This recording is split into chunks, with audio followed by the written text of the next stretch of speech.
ጥርስ ብሩሽ አፍ ያሸታል አትቦርሽ። በጥርሴ ምክንያት ትዳሬን አጥቻለሁ። ሆሊውድ ስማይል እንግዲህ እኛ ሀገር ላይ ዋጋው የሚቀመስ አይደለም ይባላል። ብዙ ጊዜ የድድ በሽታዎች ተጠቂ ናቸው አብዛኞቹ።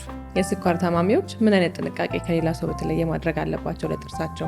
ልጆቻችንን ጥርሳቸውን ማጽዳት አለብን። ማጽዳት መጀመር ያለብን መቼ ነው? በ6 ወራቸው ወይም ደግሞ እንደ ዘር የሚወርድ የጥርስ በሽታና ሕክምና አሳለው ወይ? ፍንጭት የሆነ እናት ወይም አባት ፍንጭት የሆነ ልጅ ሊኖረው ይችላል። ሙሉ ጥርስ ነው ሆሊውድ ስማይል ሲሰራ። የጥርስ ታማሚ የሆነ ሰው በመሳሳም የሚተላለፍ በሽታ አለ። በሄርፒስ ሲምፕሌክስ ቫይረስ በመሳሳም ይተላለፋል። መብቀል ከጀመረ ጀምሮ አንድ ጥርስ መጽዳት አለበት። ጥርስ ደግሞ አይተካም አይደል? አንዴ ከሄደ ሄደ ነው። የመጨረሻ ስኬት ጥግ ብትይ እናትነት ነው። ሰላም እንዴት ናችሁ? ይህ ከባዩሽ ከበደ ጋር ፖድካስት ነው። ዛሬ እንግዲህ ሶሻል ሚዲያ ላይም በማህበራዊ ሚዲያዎቿ ላይ የራሷን የሆነ ነገር ስታካፍለን የምታቋትኝ የናታኖል ዴንታል ክሊኒክ ባለቤትና ዶክተር ህሊናን ይዤላችሁ መጥቻለሁ። እንኳን ደህና መጣሽ ዶክተር። እንኳን ደህና ቆየሽኝ ባዩሽ። በጣም አመሰግናለሁ ስለጋበሽ። እኔም እንግዳ የሆነሽ አክብረሽ እንግዲህ በጣም ብዙ ሰው እንዳለብሽ አውቃለሁ። ያንን ሁሉ ትተሽ ግን እዚህ ስቱዲዮ ድረስ ተገኝተሽ እንግዳይ ስለሆንሽ እጅግ አድርጌ አመሰግናለሁ። እንኳን ደህና መጣሽ። እንኳን ደህና ቆያችሁኝ። እንዴት ነበር? ፀሐይ ነበር? ከሰዓት ነው እንግዲህ የቀረጽነው እና አድካሚ ነው መንገዱ። ያው ሰው ትቼን የመጣሁት በችኮላ ነው ቶሎ ለመድረስ ትንሽ አስጣበቅኩሽ። በጣም ይቅርታ። ችግር የለም። የጥርስ በሽታ ደግሞ ፋታ አይሰጥም። በጣም ከባድ ነው ይባላል። ለጠላቴ የማይስጠው ሲባል ሰማለሁ እና እውነት ነው። በጣም ከባድ ነው የጥርስ ህመም። ያው አሁን ሰው ግንዛቤው አለው። ስለዚህ ጥርስ ህመም ሳይደርስ የሚመጣ ብዙ ሰው እየተፈጠረ ነው። ስለዚህ ግን ምን ያህል ለምሳሌ አሁን በጣም የጥርስ ህመም እንግዲህ እንደምንሰማው እንኳን ከዚህ በኋላ እንዳያመኝ እንጂ በጣም ሞኛ ያቀብ ጥርሴ ስለመጣሁብሽ። አንዴ ግን አስታውሳለሁ እናቴን ያሟት ለይቱን ሙሉ ቁጭ ብላ አድራ ታውቃለች። እና አንቺ ደግሞ በጣም ብዙ እንደዚህ አይነት ኤክስፔሪንሶች ይኖርሻል ብዬ አስባለሁ። እንዴት ነው እስቲ ስለ ጥርስ ህመም? ያው ጥርስ በጣም ጠንካራ የሰውነታችን ክፍል ነው። በቀላሉ የማይጎዳ ነው። ነገር ግን በደንብ ካልያዝነው፣ ንጽህናውን በደንብ ካልጠበቅን የጥርስ ህመም ይጀምራል። ጥርስ ህመም የሚጀምረው ጥርሶቻችን መቦርቦር ሲጀምሩ ነው። ጥርሳችን የሚቦረቦረው በጣም በትንሹ ነው መጀመሪያ። ነገር ግን ሰው ችላ ስለሚል አብዛኛውን ሰው ያኔ መታከም አለብኝ ብሎ ስለማያስብ ያ የሚቦረቦረው ነገር በጣም እየሰፋ ጥርሳችን ውስጥ ደግሞ ነርቭ ክፍል አለ። እዛ ክፍል እየደረሰ ሲሄድ ህመም ይጀምረናል ማለት ነው። ያው ቀጥታ ከነርቭ ጋር የተያዘ ነገርም ስለሆነ ህመሙ በጣም ከባድ ነው። ብዙ ጊዜ ደግሞ ሌሊት ላይ ነው ሰው የሚያሰቃየው። ስለዚህ ያው እዛ ላይ ሳይደርስ የጥርሳችን ንጽህና በመጠበቅ በጊዜ ህክምናዎችን በማድረግ የጥርስ ህመምን መከላከል ይቻላል። ነገር ግን ከተፈጠረ ደግሞ ህክምናዎች፣ ብዙ ህክምና አማራጮች አሉ። እነዛን በማድረግ ህመምን መቀነስና ማስተካከል ይቻላል። የገጠመሽ አስቂኝ ነገር አለ ከዚህ ጋር ተያይዞ? ከጥርስ ህመም ወይስ ነው በአጠቃላይ ከጥርስ ህክምና?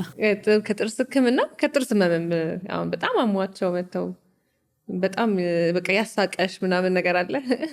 እውነት ለመናገር ያው ከህመም ጋር እንኳን ብዙም አያስቅም፣ ያሳዝናል። አንቺም አብረሽ ነው የምትታመሚው የታመመ ሰው ስታይ። ነገር ግን ከጥርስ ህክምና ጋር እንዳጋጣሚ ዛሬ ነው ያሰብኩት። የሚገርምሽ እንደው ምንድን ነው ያጋጠመኝ እያልኩኝ ሳስበው ያው ብዙ ጊዜ ብዙ ሰዎችን ስታይ የተለያየ ነገር አይደለም የሚነግሩሽ፣ ተመሳሳይ ነገሮች ናቸው። ግን ያንዳንዱ ወጣ ይልብሻል። እና አንድ ከስተመር መጣና እኔ ጋ በጣም ኦብሰስድ ነው ለጥርሱ። በቃ ጥርሴ ሊነቀል መስሎኛል፣ ጥርሴ ላጣው ነው፣ ገና ልጅ ነኝ ምናምን አለኝና በቃ ምን አይነት ኮንዲሽን ላይ ቢሆን ነው ጥርሱ በጣም ተጎድተዋል ማለት ነው ብዬ እንዳስብ አደረገኝ። እና ለምንድን ነው ጥርስ የሚነቀል የሚመስል ስለው በቃ ጥርሶቼ ተነቃንቀዋል፣ ቆሻሻ ይዞብኛል፣ ስለዚህ በቃ ሊነቀል ነው፣ ሲነቃነቅ ይሰማኛል። ኦኬ፣ ስለዚህ በቃ ብዙ ጉዳት ደርሶበታል ብዬ አሰብኩኝ። ይሄ ነገር የሚከሰተው የጥርስ ንጽህና ካለመጠበቅ ነው። ጥርስ የሚነቃነቅ ከሆነ ቆሻሻ ካለው ስለው ነው እኔ በጣም ጥርሴን ፍቃለሁ እና እምፍቀው አለ ለ45 ደቂቃ ነው ማለት እንዴት አወቅ 45 ደቂቃ ስለው አንድ ሙዚቃ ጨርሳለሁ፣ የአንድ አርቲስት ካሴቱን ጨርሳለሁ አልበሙ እና በጣም ነው የገረመኝ። 45 ደቂቃ አስቢ እንግዲህ 45 ደቂቃ ሙሉ አንድ አርቲስት አልበም እስከሚያልቅ ድረስ ፍቆ ነው የሚወጣው ማለት ነው ከቤቱ። ይሄ በጣም ያስደነቀኝ ነው። ለአሁ ያለ ፍትርና በጣም አድንቄዋለሁ። አንዳንድ ኮሜንቶች አስቂኝ ኮሜንቶች ይመጣሉና ተያይዞ እሱንም ነው ከህመም ጋርም ተያይዞ በበሽታው ሳይሆን ቅድም ትንሽ ሳቅ አልጫረብሽ ሞቶች አንዳንድ ሰው ሞቴን ባቀረበው ምናምን ይላል። አሁን ሲታመሙ አይቻቃል። እንደዚህ አይነት አጋጣሚዎችን ለመጠየቅ ያህል ነው። የሰዎች ጥርሳቸውን እንዴት ነው መጠበቅ ያለባቸው ብለሽ ታስቢያለሽ? ከኛ የሚጠበቀው ነገር በነገራችን ላይ ጥርሳችን ማጽዳት ነው። ማጽዳት ስንል ግን አብዛኛውን ሰው ያው እኛ ሀገር ላይ ያለ ሰው ጽዳትን የመጠበቅ ግንዛቤ በደንብ አልነበረውም። አሁን ይሻላል። በቀን 2 ጊዜ ለ2 ደቂቃ ጥርሶቻችንን በደንብ መቦረሽ ነው። ስንቦርሽ ደግሞ በደንብ ትክክለኛውን ቴክኒክ በመከተል በጥርስ ሳሙና፣ በጥርስ ብሩሽ ምላሳችንን ማጽዳት። ብዙ ሰው የሚፍቀው ራሱ ሰው ጥርሱን ይፍቃል እንጂ ምላሱን አያጸዳም፣ ፍሎስ አያደርግም። ፍሎስ ትንሽ ነገር ይመስለዋል በፍሎስ ማጽዳት፣ ነገር ግን ግማሹን የጥርሳችን ክፍል የምናጸዳው በፍሎስ ነው። ጥርስና ጥርሳችን መካከል የሚገባውን ቆሻሻ ብሩሹ ብቻ በቂ ስላልሆነ በፍሎስ ማውጣት አለብን ማለት ነው። ምላሳችንም እንደዛው ሸካራ ስለሆነ ምግብ ይሰበስባል። ጥርሳችን አጽድተን ምላሳችን ካላጸዳ ነው መጥፎ ያፍጠረን ይመጣል ማለት ነው። እና ስናጸዳ ጥርሳችንን ሁልጊዜ ምላሳችንን መጸዳት አለበት፣ ፍሎስ ማድረግ አለብን። ይህንን ነገር በቀን 2 ጊዜ ከደገም ነው ጥርሳችን በጣም ጽዱ ይሆናል። ጥርሳችን እስከ መጨረሻው እድሜ ማገልገል ይችላል ማለት ነው። እንደዚህ ከተጠበቀ የጥርስን ጤና ለመጠበቅ አሁን እንግዲህ ባለፈው አጋጣሚ የሙያ በሕክምና ሙያ ላይ ያሉ ባለሙያዎችን ስጋብዝ የእንግሊዝኛ ወርድ ይጠቀማሉ ሙያው ስለሆነ አልገባንም የሚል አስተያየት አለ። ስለዚህ ይህንን በሌላ በአማርኛ ወይም ደግሞ በምን አይነት መንገድ መጠቀም እንዳለባቸው። እሺ፣ የጥርስ ብሩሽና የጥርስ ሳሙና ያው ሰው ይረዳዋል። ፍሎስ እንደ ክር የምትመስል ነገር ነች። ፋርማሲ ውስጥ ትገኛለች። አንዳንድ ፍሎሶች ከስቲኪን የሚመስሉ አሉ አይደለ? ከሱ ጋርም አንድ ላይ ይሰራሉ። ግን ደግሞ እኔ የሚመክረው ክሩን ነው። እንደ ረጅም ክር ነገር ነው። እሱን ከፋርማሲ በመግዛት እጃችን ላይ እንጠቀልለውና በየጥርሳችን መሀል እያስገባን ጥርሱ ቆሻሻውን ማውጣት ማለት ነው። የምላስ ማጽጃ ነው። የምላስ ማጽጃ ተብለው የሚሰራለ አብዛኛውን ሰው አናገኘው የሚሉናል። በጥርስ ብሩሽ በጀርባው ማጽዳት ይችላሉ። ማንኪያንን መጠቀም ይችላሉ። ብዙ ሰው አልተመቸውም እሱን ቪዲዮ ሰርቼ፣ ግን የራሱ አንድ ማንኪያ አዘጋጅቶ በማንኪያ ምላስን ማጽዳት ይቻላል። ላላገኘ ሰው ማለት ነው። ካለ ማጽዳት አንድ ማንኪያ ለራስ አድርጎ መጠቀም ይቻላል። ሌላ ሰው መዋል ግን አይገባም። ለምንድ ነው የማንኪያው ቪዲዮ ሰዎች ያልተመቸው? ያው ሰው ታውቂ የለ በቃ ዘጋኝ ሰው ቤት እጅ ከዚህ በኋላ ማንኪያ ልጠቀም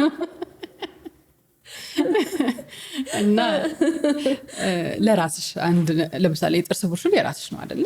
ሌላ ሰው አታረጊ። ልክ እንደዛ ከሌላቸው አንድ ማንኪያ ወስደው መጠቀም ይችላሉ። ያችን ማንኪያ ግን ለራስ ብቻ መጠቀም ካለማጽዳት ማጽዳት ባለፉት ጊዜያቶች ከነበሩትኝ የጥርስ ግንዛቤና አሁን ላይ ያለው የጥርስ ግንዛቤ እንዴት ነው? በጣም ተለውጧል።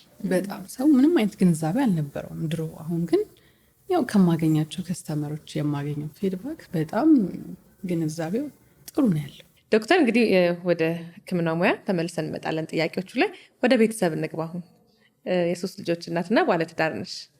እንግዲህ ከባለቤቶች ጋር የማውራት እድሉ ገጥሞ የነበረ በጣም ጠንካራ ሴት፣ ቤተሰቦቿን የምትወድ ባለቤቷን የምታከብር በጣም በብዙ ቋንቋ ነው የገለጸሽ። ይህንንም ደግሞ እዚሁ ፖድካስት ላይ ነግሬ እንዳመሰግንሽ አዞኛል። እኔም ትእዛዜን ፈጽሜያለሁ። እንዴት ነበር ትዳር?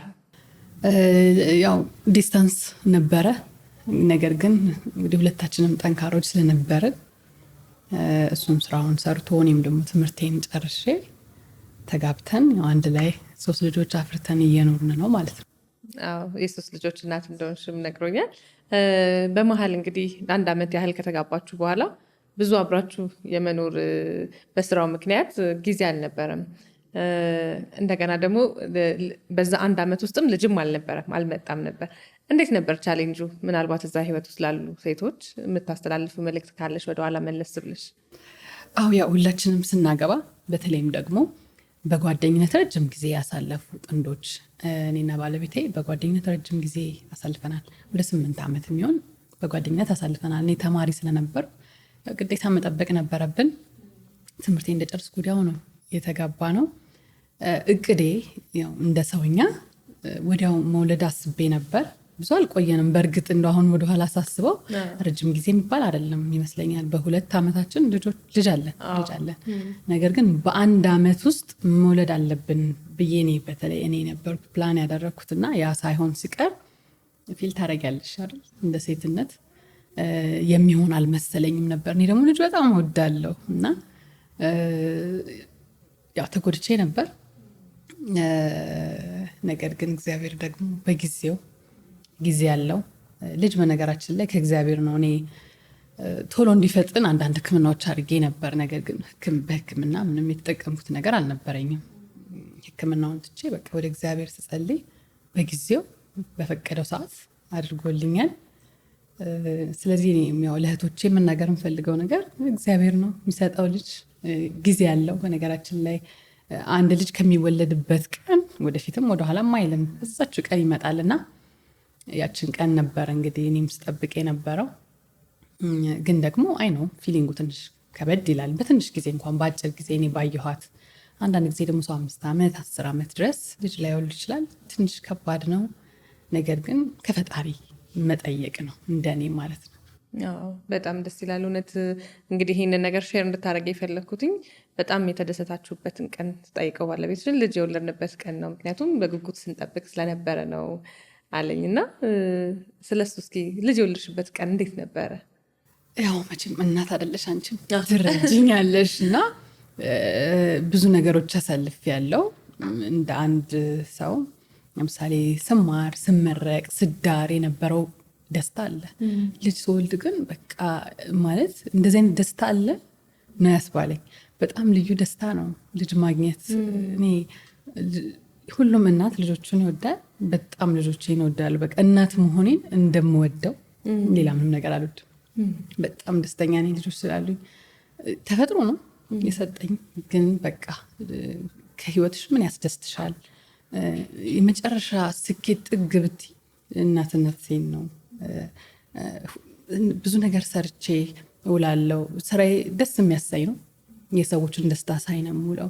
በጣም ያስደስተኛል። ነገር ግን ልክ ቤት ሲገባ በቃ የሁሉ ነገር መዝጊያዎቼ ልጆቼ ናቸው። ህይወቴ ትዳሬ ነው እና ያው እናትነት የተቀበልኩበት የመጀመሪያ ልጄ ስለሆነ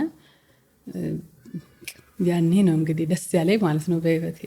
በጣም ደስ የሚል አገላለጽ ነው የገለጽሽው። እውነት ሁሌ ነው የምለው እኔ ለልጆች የማይተኩ ሁሌ አዲስ የሆኑ ደስታሽ ሁሌ አዲስ ነው። ምንም ነገር ብታገኝ ትለምጂውና ኖርማል ይሆናል። ልጅ ጋር ስትመጪ ግን ልጅ ሁሌ አዲስ ነው። ቤትሽ ሁሌ ደስታ ነው። በሁሉም ነገር መሀል እንኳን እነሱን ስታይ ትጽናኛለሽ እና ደስ በሚል አገላለጽ ነው የገለጽሽው። ትዳርም እንግዲህ ረጅም ዓመት አብራችሁ ኖራችኋል። ከዛ በኋላም እንግዲህ በትዳር በአብሮነት ዲስታንስም ነበረው። ዲስታንስና ትዳር ህይወት እንዴት ነው? ትዳርንስ እንዴት ትገልጫለሽ? ትዳር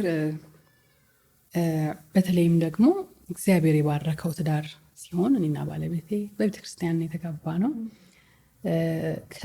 የህይወቴን ከግማሽ በላይ የሚሆን ባለቤቴን አውቀዋለሁ።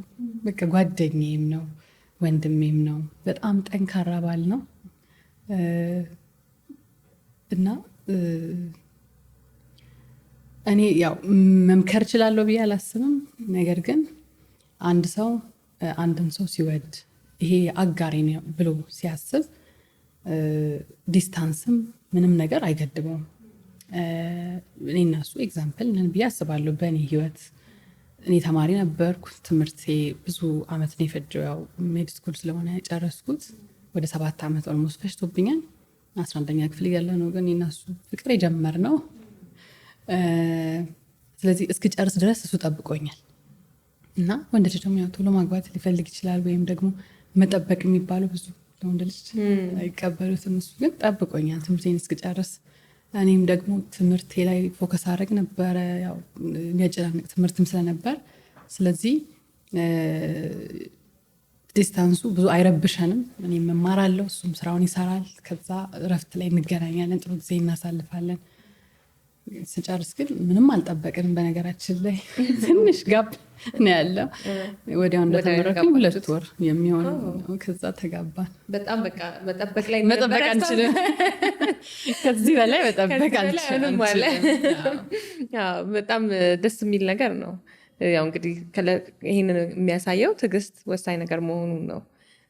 የራስሽን አጋር ለመጠበቅም ለማግኘትም ትዕግስት ወሳኝ ነገር መሆኑን ነው የሚያሳየው። አሁን እንግዲህ ያው እየጠየኩት ነበረ፣ ባለቤትሽን ስታክሚው ምን ተሰምቶሽ ያውቃል? ወረፋ ጠብቄ ነው አንዳንዴ ተመልሼ የማውቃለሁ አለ። አይ ዛሬ ከስተመር በዝቷል ሂድ ተብዬ ያውቃለሁ አለ።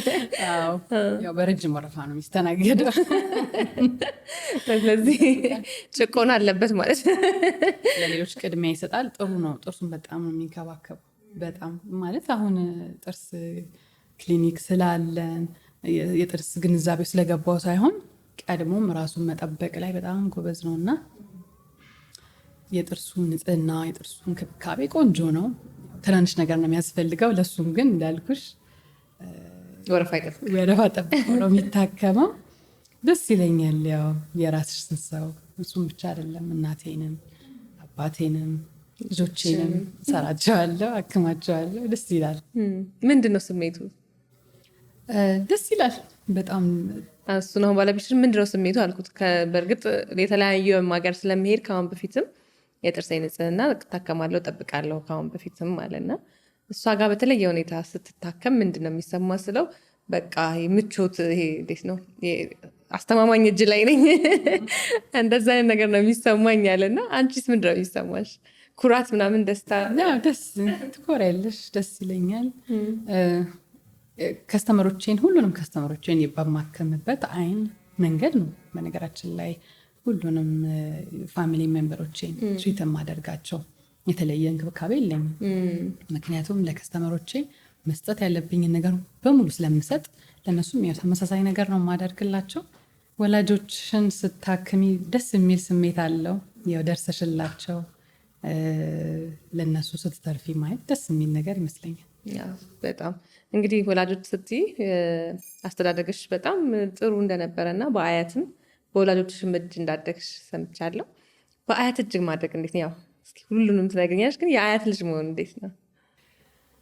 ጥሩ አያቶች ጋር የተወሰነ ኑር ያለው እውነት ለመናገር የማስታውሰው ጊዜ አይደለም። በጣም ትንሽ ልጅ ነበርኩኝ። የተወሰነ ጊዜ ኑር ያለው ግን ያው እድገቴ በብዛት ወላጆቼ ጋር ነው። ስለዚህ የማስታውሰው የወላጆቼን አስተዳደግ ነው። አባቶች በተለየ ሁኔታ ለእሷ ብቻ ሳይሆን ለሌሎችም ሰዎች የህይወት መንገድ የሚሆኑ አባት ናቸው። ስለዚህ ነገር እስኪ። አባቴ በጣም ጎበዝ ሰው ነው። የራስሽን ሰው ታደንቂያለሽ እንዳትይኝ፣ ግዴታ ማድነቅ አለብን። የተሰጠሽን ነገር ማድነቅ አለብሽ። ግን አንዳንድ ጊዜ ደግሞ ለማድነቅ እፈልግና ያው የራሷ ነው ይሆን ሰው፣ ምክንያቱም ሁሉም ሰው የራሱን ነገር ስለሚያደግ፣ ግን እንደዛ አይደለም። እጅግ በጣም ጎበዝ ሰው፣ ጀግና ሰው ነው እና በሱ ማደጌ በጣም የሚያስደስተኝ የሚያኮራኝ የሱ ልጅ መሆኔ አንድ ኩራት እንዲሰማኝ የሚያደርገው ነገር ነው እና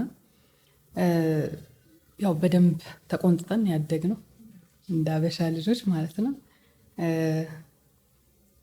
የእምነታቸው ቫሊዩ የሚያደርጉት ነገር እሴታቸው በጣም አሁን ላይ አድጌ ሳየው እነሱ ቤት በማደጌ በመፈጠሬ በጣም እድለኛ ነኝ እንድል ያስብለኛል።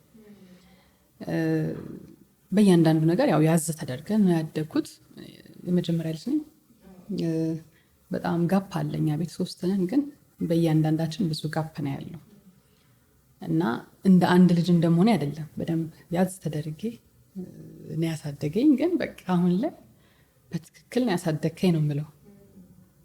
አሁን ላይ መለስ ብላይ ስታዩ በደንብ በልጅነት ለምን እንደዚህ ለምን እንደዛ የምትያቸው ነገሮች ነበሩ። ካደግኩኝ በኋላ ግን በቃ እንኳን እዚህ ቤት አደግኩኝ የምልበት አይነት እድገት ነው የነበረኝ እውነት ለመናገር። ቤተሰብ ዶክተር እንድትሆኝ ይፈልግ ነበር? አዎ፣ አባቴ ሐኪም እንደሆን ይፈልግ ነበር፣ ሜዲካል ዶክተር። እንዳልኩሽ አባቴ በጣም ጎበዝ ነው፣ በትምህርት ጥሩ ደረጃ ላይ ያለ ሰው ነው። ፋሚሊዎቻችን ዙሪያችን ያሉ ሰዎች በትምህርት የወጡ ናቸውና ከዛ ውጭ ሌላ ነገር አይታሰብም እኛ ቤት በነገራችን ላይ። እኔም እንደሆነ የሚፈልገው እሱ ሜዲሲን ውስጥ ገብቼ ሜዲካል ዶክተር እንደሆን ይፈልጋል። እኔ ደግሞ መንገዴ አልነበረም ልጅ ያለው ነገር ግን ያው ተገናኘን መሀል ላይ እኔም ዴንታልን መረጥኩት እሱም የሚወደው ይመስለኛል። አሁን ላይ ወዶታል። ከልጅነት ጀምሮ ምን ነበር መሆን የምትፈልጊው? አሁን መሆን የምትፈልጊው ቦታ ላይ ነው ያለሽው ወይስ ሌላ አይነት ነገር ነበረ መሞከር የምትፈልጊ የነበረው? ልጅ እያለሁኝ የጥርስ ሐኪም እሆናለሁ ብዬ አስቤ አላውቅም ነበር። ነገር ግን ምን እወዳለሁ መለወጥ ላይ ትኩረት አደርጋለሁ። ልዩ ትኩረት ትራንስፎርም ማድረግ ቴክኒካል ነገሮች በጣም እወዳለሁ። ነገሮችን እቀያይራቸዋለሁ፣ እጠጋግናቸዋለሁ እና ያ ነገር በቃ እኔ ወደፊት የሆነ ነገር መስራትን አርት ነገር በጣም እወዳለሁ። ያንን ነገር አስብ ነበረ ግን በዴንቲስትሪ ሳይሆን በሌሎች ፊልዶች ላይ እንዳልኩሽ አባቴ ያው ሜዲሲን እንድገባ ይፈልጋል እና ወደዚህኛው ፊልድ እንድገባ ወይም ወደ ጤናው እንድገባ እሱ ነው የገፋፋኝ እንጂ እኔ ወደ ኢንጂነሪንግ ወይ ወደ ሌላ ነበር የማደላው። ነገር ግን እሱ ደስ እንዲለውን ፈልጋለሁ። ወደዚህ ወደ ጤናው ከገባው በኋላ ዴንቲስትሪን መረጥኩኝ። በጣም ነው ደስ ያለኝ። ማለት በቃ እኔ ነኝ ብዬ ነው። ከህልምሽ ጋር ተገናኘሽ ከልጅነት ጋር ጥርስም ቢሆን ጠግናል። በጣም ይጠገናል ጥርስ። እንደ አጋጣሚ እኛ የመጀመሪያ ባሽነኛ አዲስ አበባ ዩኒቨርሲቲ ነው የጨረስኩት ትምህርቴን። የመጀመሪያ የዴንታል ዶክተሮች ማለት ነው። ከዛ በፊት በባችለር ይሰጥ ነበር። እኛ ጋር ግን ሲደርስ ዶክተር ኦፍ ዴንታል ሜዲሲን ተብሎ የተመረቅ ነው እና ከኛ በፊት 2 ባቾች እዛው ቀርተዋል። ሬዲ አይደለንም እያለ የጥርስ ማዕከሉ ማለት ነው እና ልክ እኛም 3ኛ ባቾች ነበርን። ስንገባ ብዙ ተማሪ መቅረት ፈልጎ ነበር ሜዲሲን ውስጥ። ምክንያቱም በቃ የተለመደው አይ እኛ ገና አልተዘጋጀንም ይላሉ፣ እዚህኛው እንቀራለን እና ብዙ ውዝግብ ነበር እዛ ለመቅረት ነው። እኔ ይመስለኛል ብቸኛ ነበርኩኝ እዛ ለመሄድ በጣም ፍላጎት ነበረኝ። በቃ የሆነ ነገር አይ ቲንክ ውስጥ ያውቀው ነበረ። ጓደኛዬን እነግራት ነበር። እኔ ግን እዚህኛው ውስጥ በጣም ጥሩ ነገር ይታየኛል፣ እባክሽ እዚህ ውስጥ እንግባ እላት ነበር እና ያው ጆይን ካደረግን በኋላ በጣም በፍቅር ነው የምወደው። ከድሮ ጀምሮ ስማር ጀምሮ በጣም የምወደው ፊልድ ነው። አሁንም እንግዲህ ያው ዴንቲስትሪ በፍቅር ወዳጅ ነኝ ነው ሁል ጊዜ የምለው። አሁን ላይ የደረስኩበት ነገር ዞር ብዬ ሳየው እኔ ሌላ ነገር ነበር የተመኘሁት። ነገር ግን ፈጣሪ ይሄ ነው ያንቺ መክሊት ብሎ ሰጥቶኛል እና ለጥርስ ሕክምና ተፈጥሮ ያለው ብዬ አስባለሁ። አሁን ላይ ይህን ምልሽ ዴንቲስትሪን በጣም በፍቅር በክብር ከመስራቴ የተነስቼ ነው እና ደስ ይላል በጣም። የተለያዩ ታዋቂ ሰዎችን የመስራት እድሉ ነበረሽ? መጥተው እነሱም የመስራት እድል ነበራቸው? ማንን ሰራሽ? እንዴት ነበረ አፕሮቹ? እንግዲህ በጣም ከለወጥ ነው አርቲስቶች ውስጥ ናታይ አንደኛው ነው። የናታይ ለውጥ በጣም ይገርማል። ብዙዎች ተገርመውበታል፣ ብዙዎች ወደውታል። አይተሽዋል አይደል? የናታይ ጥርስ አሁን ባየሹ መልኩ ሊሆን የቻለው እንደዚህ በጣም ሊያምር የቻለው ብዙ ህክምናዎችን አሳልፈዋል። የተሰራለት ቪኒር ይባላል። ጥርሶች ላይ በመለጠፍ የጥርስን ገጽታ፣ ከለር፣ ቅርጽ ማስተካከል፣ በአጠቃላይ ስማይልን ማስተካከያ መንገድ ነው። ቪኒር ስንሰራ ዝም ብለን ቀጥታ ለሁሉም ሰው ሲመጣ መስራት አይደለም። መጀመሪያ የጥርስ ሁኔታ መገምገም አለበት። የተወሰነች መስተካከል የነበረበት ነገር ነበረ። እሱ ጥርሱን በብሬስ አስተካክለንለታል። ከዛ የጥርሱን አቀማመጥ ቆንጆ ካደረግነው በኋላ በጣም በትንሹ ነው የናታይ ጥርስ ተነክቶ ቪኒር የተሰራው። ቪኒር ሲሰራ የተወሰነ ተነክቶ ነው ጥርሶች እንደዛ እንግዲህ እንዳይሸቱ ውብ የሚሆኑት። ዝም ብለው ባለበት ሳይሆን የተወሰነ ግን እንነካዋለን። የምንነካው መጠን ምን ያህል ነው የሚለው ዋናው ጥያቄ ነው ብዬ አስባለሁ። አብዛኛውን ሰው ዝም ብሎ ነው የሚደረበው፣ ይነካል፣ መስታወት ይጎዳል ወይስ እንዴት ነው ብለው ይጠይቁናል። ቪኒር ሲሰራ አብዛኛውን ጊዜ ጥርስ የተወሰነ ይነካል። የሚነካው የጥርስ መጠን ግን እጅግ አነስተኛ ነው። ብዙ ጊዜ ለከስተመሮች ያሳያቸዋሉ። ከዚህ በፊት የሰራኋቸውን የናታይንም ሆነ የከስተመሮችን ጥርስ ካዘጋጀሁት ወይም ከመወረድኩኝ በኋላ ፎቶ ስለምንወስድ በዚህ መንገድ ይህን ያህል እንቀንሰዋለን። ጥርሳቸውን የሚጎዳ መሆን የለበትም። አንድ ሰው ጥርሱን ሊያሳምር ሊያስተካክል ወደ ጥርስ ክሊኒክ ሲሄድ የጥርሱ ጤንነት መጠበቅ አለበት ብዬ አስባለሁ። ምክንያቱም ችግር ከሌለበት ውበት ብቻ ለማግኘት ተብሎ ጥርስ ብዙ መጎዳት የለበትም። ስለዚህ ጥርስ የማይጎዳውን መንገድ ተከትለን ግን ጥርስን እናሳምራለን። ብዙዎች ይወዱታል። ብዙ በፍሎራይድ የተጠቃ ጥርስ ልክ እንደ ናታይ አይነት ጥርሶችን በብዛት እንሰራለን። ያው ጥሩ ነው። እንዳየነው እንግዲህ የናታይ በጣም የሚገርም ለውጥ ነበር። እስከዛሬ ምን ነበር እንዳይለን ብቻ ያው የሚታይ ነገርም ስለነበረ ያምራል። በጣም ቆንጆ ነው። ሌሎችም አርቲስቶች መጥተው የመሰራት እድሉን አግኝተዋል አንቺ ጋር። ያው እንግዲህ ከናታይ ጋርም ስናወራ አንዳንድ ነገሮችን ፍሬው የተሰኘውን ቲያትር በማገዝ ናታኖል ዴንታል ክሊኒክ ቀዳሚውን ስፍራ ይወስዳል ብሎኛል። ሀሳቡ እንዴት መጣልሽ? ከአርት ጋር ያለሽ ግንኙነት ምንድን ነው? አርት በጣም ወዳለው፣ እደግፋለሁ፣ አደንቃቸዋለሁ በጣም። ለምን መሰለሽ የኔ ተሰጠው አይደለም። በቃ አርት የተሰጣቸውን ሰዎች አደንቃለሁ። እኔ ደግሞ አሁን ተውኝ ብትኝ አልተውንም፣ አልችልም። እንዴት ነው እንደው እንደዚህ የሚያደርጉት? እንዴት ነው እንደው የሚሆንላቸው? ያው አርቲስቶች ጋር እውል የለ ሰራ የለ እጠይቃቸዋለሁ። አላዛርን ታውቂዋለሽ? አርቲስት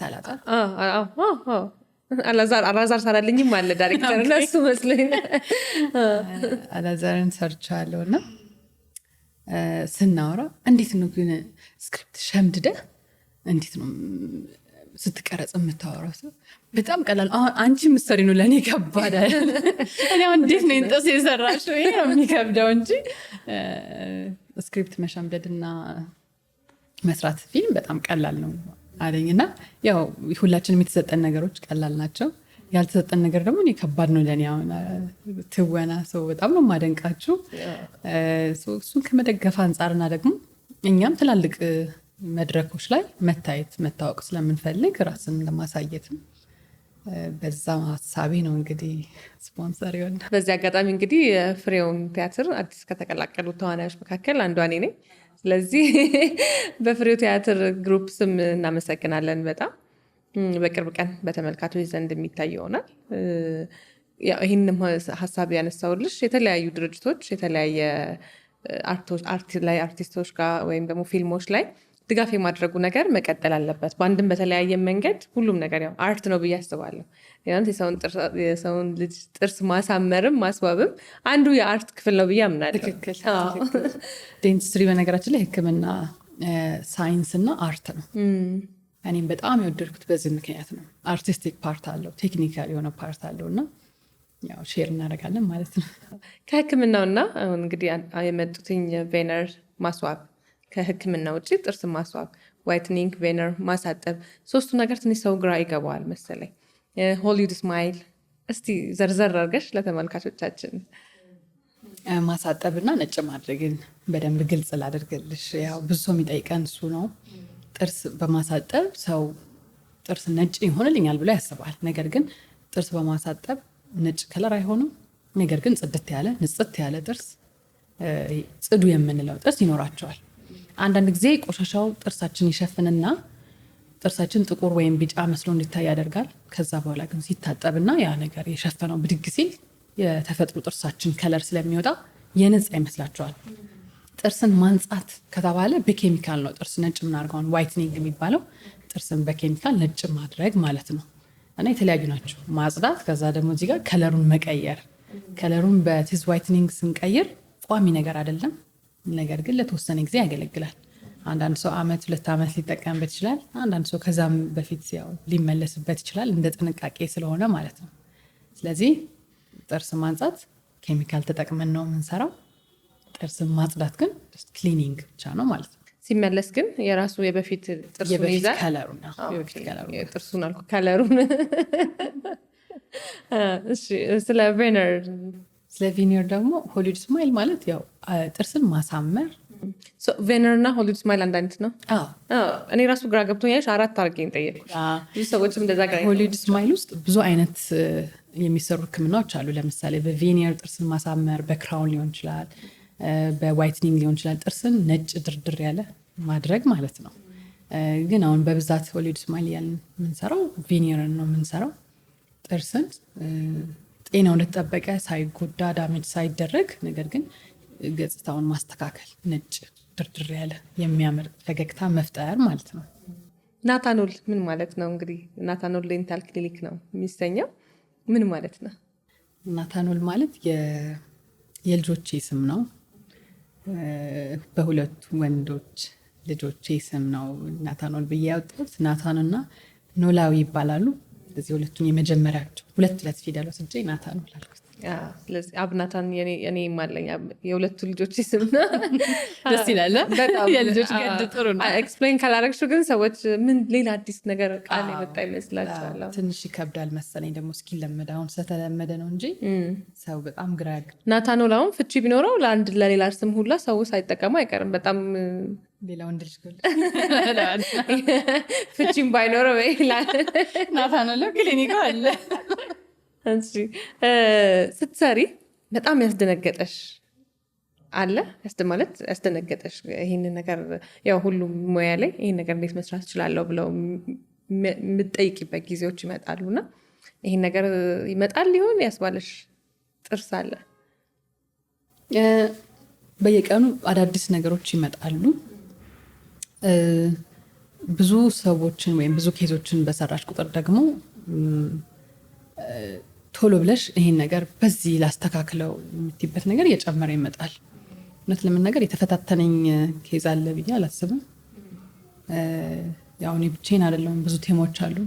እኔ እንኳን ይህን ነገር እንዴት ላድርገው ብዬ ባስብ ደግሞ ሌሎች ከኔም በላይ ያሉ ሐኪሞች ስላሉ ስፔሻሊስቶች አሉ። እነሱ ጋር በመማከር ብዙ ችግሮችን እኛ ክሊኒክ ተፈታ። ያሳዘነሽ አጋጣሚ? እያሳዘነኝ ብዙም ያሳዝኑ ክስተቶች አሉ።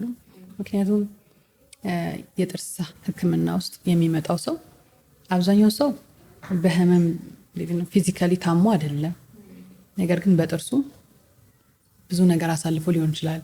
አንዳንድ ሰዎች ትዳራቸውን ፈተው በጥርሳቸው በጣም ብዙ ከማህበረሰቡ ተገለው እያለቀሱ የሚመጡ ሰዎች አሉና እንደዚህ አይነት ታካሚዎችን ሳይ አዝናለሁ። በተለይ ደግሞ እንግዲህ ጥርስን ማስተካከል በብዙ መንገዶች ይቻላል።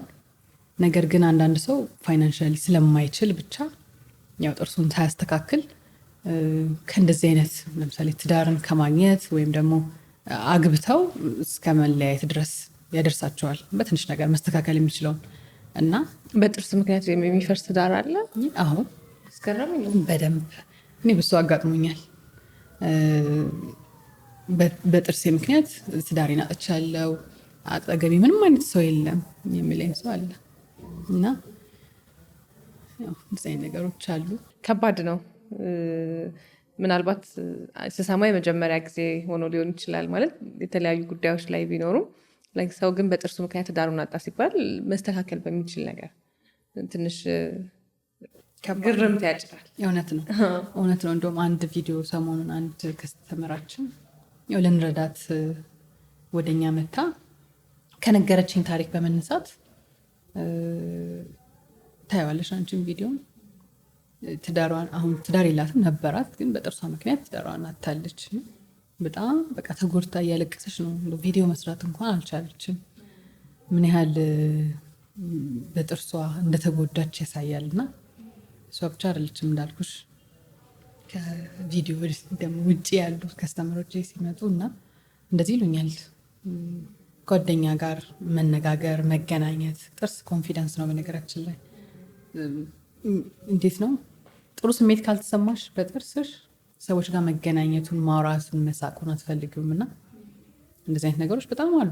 በጣም እንደ ልብሽ የምትሆኚው ቆንጆ ጥርስ ሲኖርሽ ነው። የጥርስ ሐኪም ከመሆንሽ በፊት እና ከሆንሽ በኋላ ጥርስ ላይ ሰዎች ሲስቁ ሲያወሩ በጣም አተኩረሽ ታያለሽ? እኔ ልክ ዴንታል ስኩል ከገባሁ ቀን ጀምሮ ሰው ማየው በቃ ያን የተጀመረ አለ መጣ አለ አንቺን አየሻ ጥርስሽን ነው መጀመሪያ። አሁን ራሱ እያየሁት የእውነት እያየሽ ነው ግን እንዴት ነው ያስተዋልሽ? ጥርስሽ ነው በጣም ማየው በነገራችን ላይ የታችኛውን ጥርስሽን እያየሁ ያለኝ አይመስልም ጥርሴ ብቻ ማለት ምናልባት እያስተዋልሽኝ ከሆነ ሰው መጥቶ ከተገናኘን በኋላ ከስተመሮቼ ሲያወሩኝ አይናቸውን አይደለም ማየው ጥርሳቸውን ያልኩኝ ጥርሳቸውን እና አሁን አንቺ እና እኔ ፊት ለፊት ነው ያለ ነው አይደል? ከፊትሽ በጣም ማየው በጣም በተደጋጋሚ ጥርስሽን ነው በነገራችን ላይ እና እንዴት ሆኖ ይችኛዋ እንደዚህ ባረጋት እያልኩ ነው። አሪፍ ነው ጥርስሽ ደስ ይላል ግን ትንሽ ምናምን እያልኩ በጣም ይገርማል። በጣም እዛ ላይ ፎከስ ታደርጊያለሽ። ሰው ስራውን ነው በነገራችን ላይ ያዋልሽበትን እንኳን እኔ ቤተሰቦቼን ራሱ እንደዛ እንዲሆኑ አደርጋቸዋለሁ። እኔ እኮ እንደው በቃ እናንተ ጋር እንትን ካልኩ ጀምሮ ሰው ሳይ ጥርስ እያየኝ ነው ይላሉ እና በጣም በቃ የጥርስ አድናቂ ነኝ ከምሰራው በጣም የጥርስ አድናቂ ነኝ። የእውነት የሚያምር ጥርስ ንጹህ ጥርስ ሳይ እንዴት ደስ ይለኛል። ንጹህ ጥርስ በተሻለሽ መጠን ጥርስሽን መጠበቅ ነው። የጥርስ አቀማመጥ ተፈጥሮ ሊሆን ይችላል የተበላሸው ነገር ግን ንጽህና የራስ ነው እና የራስሽን ኃላፊነት ተወጥሽ ንጹህ ጥርስ ይዘሽ ስትመጪ እኔ በጣም ደስ ይለኛል። በቃ ያንን የማደንቀው ደስ ይላል በጣም የምትሰሪውን ስራ ወደሹ። ከዛ ደግሞ ማለት አሁን አልሽ እንኳ አይንም አፍንጫም አይታየኝም አልሽ። ይሄን ያለው ውስጥ ደግሞ ደስ የሚል ነገር ነው። እየሰራሹ እንቅልፍ የወሰደው ታካሚ አለ እንዴ? በጣም እውነት አሁን ራሱ ትናንትና በጣም እንቅልፍ ይወስዳቸዋል። አልጋ ላይ አይደለ እኛ ዴንታል ቼር ይተኛል እና አንዳንድ ሰው በደንብ ይተኛል፣ ያንኮራፋል። ምን ይመቻቸው ስጨርሽ ቀስቅሳሽ ጨርሰዋል ችግር የለውም ተኙ ስጨርስ ቀሰቅሳቸዋል እላቸዋል። ድንግጥ ይላሉ በመሀል እና በሱ ይተኛል። ይገርማል። አሁን ሕክምና ላይ በጣም ያማል ተብሎ ስለሚታሰብ ይተኛል ብሎ አይታሰብም እና ይገርማል። የማያሙ ሕክምናዎች አሉ በብዛት አሁን ጥርስ መንቀል እንደዚህ አሁን ስትረስፉል የሆኑ ሕክምናዎች ላይ ሳይሆን ሰው የሚተኛው ነገር ግን አሁን ቴዝ ዋይትኒንግ እየተሰራ ያለ ሰው ይተኛል። ጥርሱን ሆሊድ ስማይልም እየተሰራ ያለ ሰው ህመም የለውም እና ይተኛሉ ረጅም ሰዓትም ስለሚፈጅ ማለት ነው። ሆሊድ ስማይል እንግዲህ እኛ ሀገር ላይ በብዛት ዋጋው የሚቀመስ አይደለም ይባላል። እንዴት ነው የሚቀመስ ነው? እያሰብሽበት እያሰብኩበት ነው። ምንድነው የጥርስ ህክምና ቺፕ አይደለም። የሆነበት ምክንያት ያንዳንዱ ነገሮች ኤክስፔንሲቭ ስለሆነም እንደገና ደግሞ የሚሰሩት በጣም ለረጅም አመታት ስለሆነ ነው እንጂ ለምሳሌ በየቀኑ የምናደርጋቸው ነገሮች አሉ አይደል? እነሱ ቢደመሩ ብዙ ናቸው፣ ግን በየቀኑ ትንሽ ነገር ስለምናወጣበት አይታወቀንም። የጥርስ ህክምና ደግሞ አንዴ ነው የምንከፍለው፣ ያ ብቻ ነው እንጂ ለምሳሌ አንድ ጥርስ ተሰርቶ 20 ዓመት ከዛ በላይ ሊያገለግል ይችላልና ብታካፊው ትንሽ ነው፣ ኮስቱ ብዙ አይደለም። ነገር ግን ወደ ሆሊውድ ስማይል ስንመጣ ጥርስን ማሳመር ውበት ነክ ኮስሜቲክ ነገሮች ቅንጦት ናቸው እና የቅንጦት ህክምናዎች ደግሞ የትኛው ዓለም ላይ በጣም ኤክስፔንሲቭ ናቸው። እንደውም ሪሌቲቭሊ እኛ ጋር በጣም ቺፕ ነው በጣም። ለዛም ብዙ ዲያስፖራዎች አሁን እኛ ጋር ይሰራሉ ከሌላው አንጻር። አዎ ምንም አይገናኝም። ያው ህዝባችን አፎርድ በሚያደርገው ያህል ነው እኛም የምንሰራው። ከሌሎች ህክምናዎች ጋር ስናነጻጽረው አዎ ወደድ ይላል። ግን አንደኛ ወደድ የሚልበት ምክንያት ሙሉ ጥርስ ነው ሆሊውድ ስማይል ሲሰራ። ስለዚህ ሙሉ ጥርስ ሲባዛ በሆነ ብር ያው ኮስቲ ሊሆን ይችላል። ነገር ግን እንደነገርኩሽ ከሌሎች ሀገር ጋር ሲነጻጸር በጣም ፌር በጣም አፎርደብል ስለሆነ አሁን ላይ ብዙዎቹ ወደ ሀገራቸው ሲገቡ ተመራጭ አድርገውታል። ብዙ የዲያስፖራ ከስተመሮች አሉ። ያው በዚህ ምክንያት ሀገራቸው ሲገቡ ጥርሳቸውን ተሰርተው ብዙ ነገር አድርገው ይሄዳሉ። ሀገራቸው ላይ በጣም ኤክስፔንሲቭ ስለሆነ ምናልባት እኛ የምንሰራውን ምን ያህል እጥፍ ልበልሽ 10 እጥፍም የሚበዛበት ሀገሮች አሉ። ለምሳሌ አሜሪካ፣ አውሮፓ ውስጥ በጣም ኤክስፔንሲቭ ነው የጥርስ ህክምና። እኔም በጣም ብዙ ከአሜሪካ መጥተው እዚህ ጥርሳቸው የሚታከሙ ሰዎች አውቃለሁ፣ ጓደኞቼ ነው። የተለያየ አይ ቲንክ ሁሉም የጥርስ ህክምና ውድ ነው መሰለኝ። በጣም ውድ ነው። ጥርስ ለመንቀል ራሱ የሚያስከፍሉት ምናልባት እኛ ጋር ብዙ ነገር ትሰሪበታለሽ። ጥርስ ለመንቀል የሚያስከፍሉት ይገርማል። ከስኳር በሽታ ጋር ተያይዞ የጥርስ ህክምና እንዴት ይታያል? እንዴትስ መንከባከብ አለባቸው? የስኳር ህመም ታማሚ የሆነ ታካሚ ወደ እናንተ ሲመጣ የምታውቁበት መንገድ አለ ከመናገሩ በፊት ወይስ እናንተ እንዴት ነው ይህን ነገር ቀድማችሁ ሪኮመንድ የምታደርጉትኝ? መጥተው መናገር አለባቸው ወይስ እናንተ ሳይናገሩ የምታውቁበት መንገድ አለ? ከዛ ውጭ ደግሞ ምንስ ጥንቃቄ ማድረግ አለባቸው? ጥሩ። የስኳር ታማሚ ሰዎች ጥርሳቸው ላይ ብዙ ጉዳቶችን ያስተናግዳሉ። ለምሳሌ የጥርስ መቦርቦር፣ የድድ መሸሽ፣ በተለይም ደግሞ የድድ ህመሞች እነሱ ላይ ይበረታሉ እና እንደዚህ አይነት ችግሮችን የድድ በሽታዎችን፣ የአጥንት በሽታዎችን፣ የድድ የጥርስ አቃፊ በሽታዎችን ስናይ የስኳር ህመምተኛ ሊሆኑ ይችላል ብለን እንገምታለን። ነገር ግን አንድ ታካሚ ወደኛ ሲመጣ ስክሪን እናደርጋቸዋለን፣ በደንብ እንጠይቃቸዋለን። ስለዚህ አስቀድመን ተጓዳኝ በሽታዎች ካሉ እነሱን ጠይቀን በዛ መሰረት ነው የምናክማቸው። ተጓዳኝ በሽታዎች ማለት ለምሳሌ ደም ግፊት ካለ፣ የስኳር ህመም ካለ፣ ሌሎችም ደግሞ ተላላፊ በሽታዎች ካሉ እነሱን መጀመሪያ ጠይቀን በዛ መሰረት ነው። የስኳር ህመም እንዳልኩሽ ብዙ ነገር የሚጎዳ ነገር ነው። ብዙ ጉዳት ያስከትላል፣ በተለይም ደግሞ ጥርሳችን ላይ። ስለዚህ የስኳር ህመም ካለ ጥርሳችን በጣም መንከባከብ አለብን። ቅድም የነገርኩሽን የንጽህና አጠባበቅ በመከተል እንዲሁም ደግሞ በየ6 ወሩ ከዛም ባነሰ ሊሆን ይችላል የጥርስ ሐኪማቸው ጋር ክትትል በማድረግ የጥርሳቸውን ጤና መጠበቅ አለባቸው። የጥርስ ህክምና ለማድረግ ሲመጡ ሁል ጊዜ የስኳራቸውን መጠን እንለካለን። ጥሩ ከሆነ ብቻ ነው ልናክማቸው የምንችለው፣ ወይም ደግሞ ኮንትሮል ከሆነ። ካልሆነ ግን የስኳራቸውን ሁኔታ አስተካክለው ሲመጡ ብቻ ነው የምናክማቸው። የስኳር ታማሚዎች ምን አይነት ጥንቃቄ ከሌላ ሰው በተለየ ማድረግ አለባቸው? ለጥርሳቸው የተለየ ሳሙና ሳለ ወይ? የተለየ ሳሙና የለም። ሁላችንም የምንጠቀመው መጠቀም ይችላሉ። ለእንደዚህ አይነት ሰው እንደዚህ መጠቀም አለበት፣ እንደዚህ አይነት የንጽህና አጠባበቅ የምንለው የለም። ለሁላችንም ተመሳሳይ የንጽህና አጠባበቅ መርህ ነው ያለን። ያንን ካደረግን ስኳርም የሌለበት ሰው ጥሩ ጥርስ ይኖራል። ስኳርም ያለበት ዲያቤቲክም የሆነ ፔሸንት ጥሩ ጥርስ ይኖረዋል። ስለዚህ በደንብ መስራት ያለባቸው የጥርስ ንጽህናቸው ላይ ነው። የጥርስ ውበት፣ የጥርስ ንጽህና ወይም ደግሞ የጥርስ ጤንነት ሰዎች ከህይወት ከኑሯቸው ጋር ተያይዞ የሚመጣ ነገር አለ ብለሽ ታስቢያለሽ ወይስ የሁሉም ሰው ጥርስ እንደዛው ነው? ከአመጋገብ ለምሳሌ አንዳንድ ነገሮች ከአመጋገብ፣ የአኗኗር ዘይቤ እያንዳንዱን የሰው ልጅ የጤና ሁኔታ የመቀየርም እንደገና ደግሞ የማስተካከልም ሂደቶች አሉ እና ጥርስ ላይ ሲመጣ ግን እንደዚህ አይነት ነገሮች ይሰራሉ ወይ? አዎ፣ ለምሳሌ የኑሮ ደረጃው ጥሩ የሆነ የምንለው ሰው የጥርስ ንጽህና ግንዛቤ የተሻለ ሊሆን ይችላል። ይህን ምልሽ ላይሆንም ይችላል። ነገር ግን ብዙ ጊዜ የተሻለ እንክብካቤ ለጥርሳቸው ያደርጋሉ። የኑሮ ደረጃው ጥሩ የሚባል ሰው ማለት ነው። አንደኛ የጥርሳቸውን እንክብካቤ በቤታቸውም በክሊኒክም ማድረግ ስለሚችሉ ያንን ሲያደርጉ ደግሞ ጤናማ ጥርስ ስለሚኖራቸው። አነስተኛ የኑሮ ደረጃ ያላቸው ሰዎች ግን በተቃራኒው ግንዛቤውን በጣም ያነሰ ነው። እንክብካቤውም ለምሳሌ የጥርስ ብሩሽ፣ የጥርስ ሳሙና፣ በየ6 ወሩ የጥርስ ክሊኒክ መሄድ፣ እንደዚህ አይነት ነገሮች ስለማይኖሩ ብዙ ጊዜ የድድ በሽታዎች ተጠቂ ናቸው አብዛኞቹ፣ እኔ ካጋጠሙኝ ማለት ነው። ግን ይህን ስል ለምሳሌ በኑሮ ከፍተኛ ላይ ያለ ምንም አይሆንም እያልኩ አይደለም። እንደ ጥርሱ አያያዝ ነው የሚወሰነው። እንደ ጥርሱ አያያዝ፣ ጥርሱን ካልያዘ ብር ነው የሚኖረው። ጥርስ ካልተያዘ ምንም ጥቅም የለውም። ወላጆች የልጆቻቸውን የጥርስ ጤንነት ለመጠበቅ ምን ማድረግ አለባቸው? እንደ ዘር የሚወርድ የጥርስ በሽታና ሕክምና ሳለው ወይ?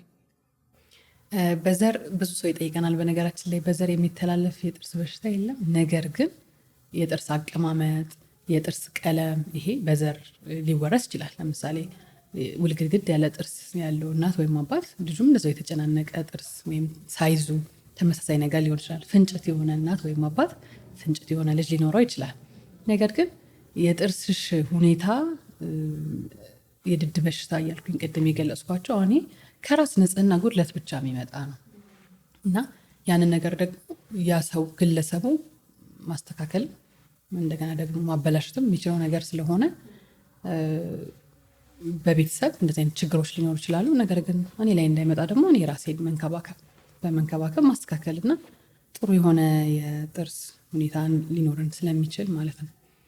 ልጆቻችንን ጥርሳቸውን ማጽዳት አለብን። ማጽዳት መጀመር ያለብን መቼ ነው? በ6 ወራቸው ወይም ደግሞ ጥርስ ማብቀል ከጀመሩበት ጊዜ ጀምሮ።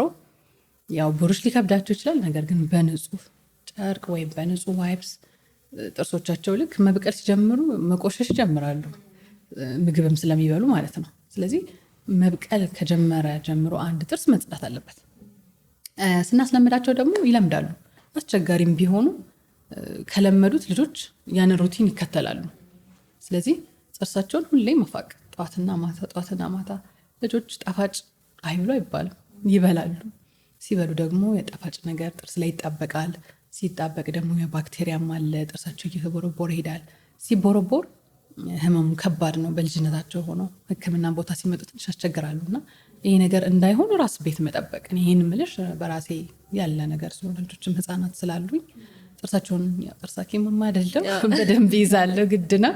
የጥርስ ሐኪም ብቻ ስለሆንኩ ሳይሆን ወንድሜ፣ ታናሽ ወንድሜ በጣም በጥርስ ህመም ተሰቃይቷል። ልጅ እያለ ገና በ1 ዓመቱ ቸኮሌት ነው ይበላ ነበርና ጥርሱ ተበላሸ። በጣም ተሰቃየ። በቃ ሌሊት ነው የሚያመው። ራሱን የደበደበ ነበር የሚያለቅሰውና ያ ነገር ከዛ በኋላ እንድንማር አድርጎናል እንደ ቤተሰብ። ከሱ በኋላ ሆነ እህቴ ስትወለድ በቃ አታውቅም ነበር ጣፋጭ ነገር እስከ ስንት እድሜዋ፣ ወይም ደግሞ ጥርሷን ንጽህና መጠበቅ የሚለው ነገር ተምረንበታል። አሁን የጥርስ ሐኪም ሳሎን ነው ይሄንን የተማርኩትና ወላጆችም እንደዚህ ሊማሩ ሊገነዘቡ ይገባል። ልጆች ሲታመሙ በጣም ከባድ ነው፣ ለእነሱም ከባድ ነው፣ ለወላጅም ከባድ ነው። ስለዚህ በቃ ጠዋትና ማታ መፋቅ ነው፣ ትንሽ ደቂቃ ነች። ሌላው ደግሞ እንደዛም ፍቀሹ አንዳንዴ ሊቦረቦር ይችላል። ትንሽ ስትቦረቦር ወዲያ ማምጣት። ኮስቷም ትንሽ ናት፣ ህክምናዋም በጣም ትንሽ ናት። ሙልት ሂድት። አለበለዚያ ግን እየሰፋ ህክምናው እየሰፋ በጣም ከተቦረቦረባቸው ለምሳሌ ሩት ካናል መሰራት አለባቸው። እሱ ደግሞ መርፌ የሚያስፈልገዋል። ያስቸግራሉ። በተለይ ትንሽዬ እድሜ ላይ ካሉ በጣም አስቸጋሪ ናቸው። ኮኦፕሬቲቭ አይሆኑም። መነቀል ደረጃ ላይ ከደረሰ ደግሞ በአጠቃላይ ስርዓቱን ሊያበላሽብን ይችላል። ምክንያቱም ቀድሞ መነቀል ስለሌለበት ከእድሜያቸው ቀድሞ እንዲነቀል አንፈልግም የምልክት ትዛቸው። ምክንያቱም ዋናው ፐርማነንቱ ሲመጣ ይህንን ተከትሎ ስለሚመጣ መሪ አድርጎ እያየው ስለሚመጣ ማለት ነው።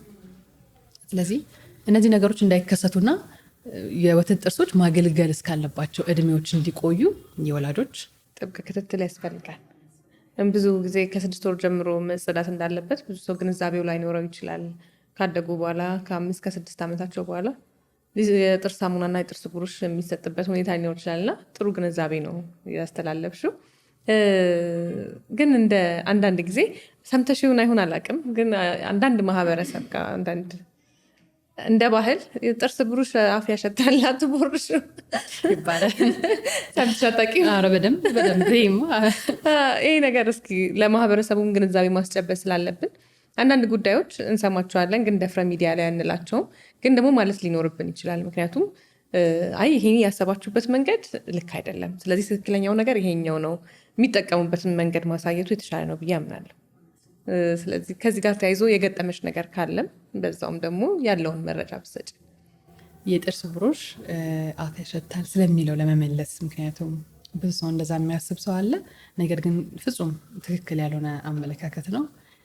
ጥርሳችን ስንፍቀው በጥርስ ብሩሽና በጥርስ ሳሙና አንድ ነገር ለምሳሌ ከተጸዳ ምን ይሆናል? ንጹህ ይሆናል። ካቆም ነው ይቆሽሻል። አፍም እንደዛ ነው። እየተጸዳ የነበረ ነገር ካልተጸዳ ወይም ካቆም ነው ንጽህናውን ቆሻሻ ይፈጠራል፣ የአፍ ጠረን ይፈጠራል፣ ይኖራል ማለት ነው። አንድ ያ ነው ምክንያቱ። ሳቆም መጥፎ የአፍ ጠረን ይኖረኛል ነው አይደለ? የብዙዎቹ ካቆምኩት ቸገራለሁ ነው። ማቆም ደግሞ የለብንም ንጽህና ስለሆነ እንጂ ስለ መጥፎ ነገር ስለሚያደርግብን አይደለም። ሁለት ደግሞ የጥርስ ሳሙናዎች ፍሌቨር አላቸው። ለምሳሌ ሚንት ሊሆን ይችላል፣ ስትሮበሪ ሊሆን ይችላል፣ የተለያዩ ፍሌቨሮች አሏቸው እና ያንን እንለምደዋለን። ስንፍቅ ደስ የሚል ፊሊንግ አለው አይደለ? ያንን እንለምድና ያ ነገር ሲቀር ደስ የማይል ነገር ነው ያለው አፍሽ ውስጥ የሚሰማሽ ነገር እና ያንን በማድረጋችን የመጣ የመጥፎ የአፍ ጠረን ይመስለናል። ነገር ግን እሱ አይደለም። የለመድነውን ማጣት ሌላው ደግሞ አንድ እየተጸዳ ያለ ነገር ጽዳቱን ስናቆምበት መቆሸሹ አይቀርም። ስለዚህ እነዚህ በዚህ በሁለት ነገሮች ናቸው ጠረን ሊፈጠር የሚችለው እንጂ ከጽዳት ጋር ከብሩሽና ከሳሙናው ጋር በፍጹም አይገናኝም።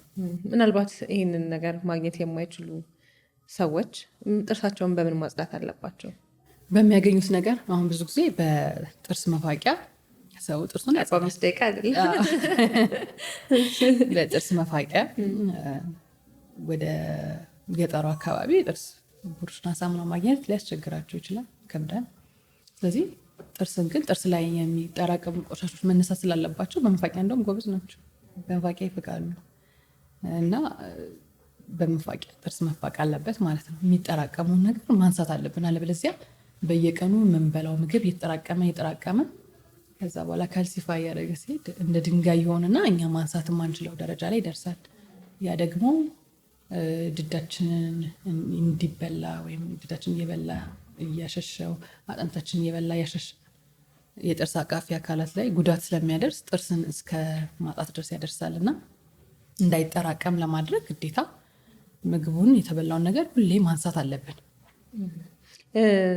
የጥርስ ሕክምና ላይ ያለ ወይም የጥርስ ታማሚ የሆነ ሰው ከሌላ ከአጋሩ ጋር ወይም ከሌላ ሰው ጋር በመሳሳም የሚተላለፍ በሽታ አለ? አዎ፣ አሁን ቅድም አንስተነው ነበር አይደለ? የከንፈር ምች ያነሳ ነው። በሄርፕስ ሲምፕሌክስ ቫይረስ የሚመጣ በሽታ ነው፣ በመሳሳም ይተላለፋል። ስለዚህ አሁን እንደዚህ አይነት ነገሮች ሲያጋጥሙ ከመሳሳም መቆጠብ ያስፈልጋል ማለት ነው። እስኪሄድን ስለዚህ ሌሎች እንደሱ አይነትን ጨምሮ ሌሎችም አሉ ወይስ ስፔሲፊክ የምናደርጋቸው ሌሎች በሽታዎች የሉ? ከጥርስ ህመም ጋር ተያይዞ ለምሳሌ ጥርስ መቦርቦር የሚያመጡ ባክቴሪያዎች አሉና አንድ ሰው እንደዚህ ነገር በጣም የሚያጠቃው ከሆነ በመሳሳም ውስጥ ደግሞ ያው ከአንዱ ወደ አንዱ ባክቴሪያ የመዘዋወር ነገር ስለሚኖር እንደዚህ አይነት ነገሮች ሊያጋጥሙ ይችላሉ። የጥርስን ንጽህና መጠበቅ ነው እንግዲህ እንደዚህ ዋናው ነገር። በፊት እንግዲህ ያው በጣም ብዙ ሰዎች ናታኖል መጥተው ብዙ ህክምና ወስደዋል። በጣም አመስጋኝም ናቸው። እንግዲህ እንደሰማሁት ኢንፎርሜሽን እኔም እመጣለሁ ከሰሞኑ፣ ምክንያቱም ቅድም ጥርስሽን እያየሁት አንዷን ላስተካክለው እስክትወጪ እየጠበኩት እያሆኑ ማለት። ናታኖል በቅርቡ አዲስ ክሊኒክ እየከፈተ ነው። እንዴት ነው? እስኪ ስለሱ አውሪ። በቅርቡ እንግዲህ አዲስ ቦታ ሪሎኬት አድርገናል። በጣም በሰፊው ወርልድ ክላስ የሚባል አይነት ስታንዳርዱን የጠበቀ በጣም ቆንጆ ለከስተመሮቻችን ውብ በሆነና በሚመጥን መልኩ አድርገን አስፍተን ነው የከፈት ነው። አዲሱ ሴንተራችን ላይ ሁሉንም የጥርስ እንክብካቤዎችን በልዩነት እንሰራለን። ነገር ግን ሜንሊ ፎከስ የምናደርገው ኮስሜቲክ ፕሮሲጀሮች ላይ ነው። ዴንታል ፕሮሲጀሮች ላይ ልክ እንደ ሆሊውድ ስማይል፣ በኢንቪዝላይን ጥርስን ሳይታይ መደርደር ማሳመር። በተለይም የኛ ክሊኒክ በደንብ የሚታወቅበት በኮስሜቲክ ስራዎቹ በሆሊውድ ስማይል ነው። ሆሊውድ ስማይልን በደንብ በጥንቃቄ ይሰራል ብዬ በደንብ በኩራት መናገር የምችለው ስራችን ነው። እውነት ለመናገር በደንብ እያንዳንዷን ነገር ተጠንቅቀን ፕሮፐር የሆነ ፕራክቲስ ነው የምናደርገው እና እንግዲህ ሰው ከፈለገ ጥራት ያለው በጣም ጥሩ ህክምናን ከፈለገ በተለይ ኮስሜቲክ ነገሮች ላይ የእኛን ክሊኒክ መጎብኘት ይችላል። አዲስ የሚከፈተው አልቋል፣ ገብተናል። እውነት? እኔ አዲስ እንደሚከፈት ነበረ መረጃ። ገብተን 2 ወር ነው። ኦልሬዲ ለምዷላ። ለምዳቸው ለምደን ብቅ በይግባ ርቅ የለን እመጣለሁ።